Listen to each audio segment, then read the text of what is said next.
যারা রাগটা খুব সহজে প্রকাশ করে ফেলে তারা সাধারণত খুব ভালো মনের মানুষ হয়, কিন্তু যারা রেগে গিয়ে মুখে প্রকাশ করে না তারা সাপের চেয়েও বেশি বিষাক্ত হয়। কিছু মানুষের ঋণ কখনো শোধ করতে পারবো না, কারণ যে দুঃখ তারা আমাকে দিয়েছিল সে দুঃখ ফিরিয়ে নেওয়ার সামর্থ্য আমার নাই। বুঝলে প্রিয়, অনেক আশা দেখিয়ে নিরাশা করে বিদায় নিলে, স্বপ্ন পূরণের কথা বলে মিথ্যা স্বপ্ন দেখিয়ে হারিয়ে গেলে। জীবন বলুন আর আপনজন বলুন, কেউ চিরস্থায়ী নয়। সময়ের সাথে সাথে সবাই একদিন হারিয়ে যায়। জীবনে একটা স্বপ্ন ছিল, শুরু না হতেই ভেঙে গেল। একটা আশার প্রদীপ ছিল, জ্বলতে গিয়ে নিভে গেল। একটা প্রিয় মানুষ ছিল, পাওয়ার আগেই হারিয়ে গেল।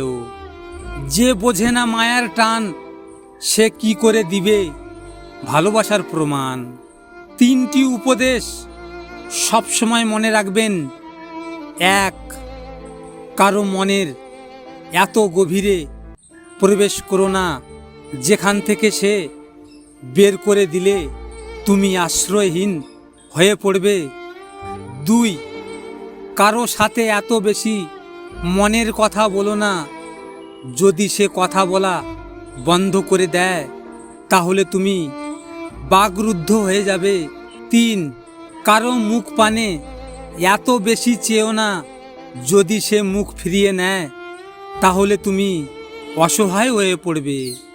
অভাব তো সবারই থাকে, কারো অর্থ, কারো সম্পদের, কারো শিক্ষার, কারো বন্ধুত্বর, আর কারো ভালোবাসার। প্রতিটি মিষ্টি হাসির পিছনে একটি তিতো দুঃখ আছে, যা কেউ কখনো দেখতে এবং অনুভব করতে পারে না।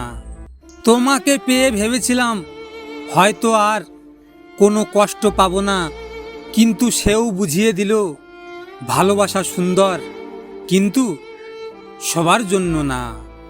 আমি গরিব ছিলাম, তাই কেউ একজন কাছের করেও আমাকে ছুঁড়ে ফেলে দিয়েছে। টাকা আওলা হলে আমাকে সবাই সম্মান করত।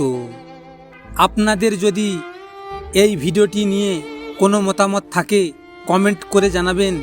এমনই নিয়মিত ভিডিও পেতে হলে আমার চ্যানেলটিকে সাবস্ক্রাইব অবশ্যই করবেন। নিজের খেয়াল অবশ্যই রাখবেন।